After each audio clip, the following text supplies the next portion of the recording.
Hi, good morning. I'm doing this video right from my bed, and I have this one financial advice for you.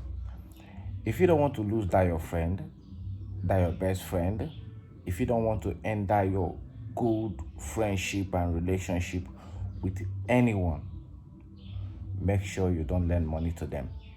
Yes, because the moment you lend money to your friend, family, or colleague, be rest assured that the relationship will surely break because they will not be able to pay you back.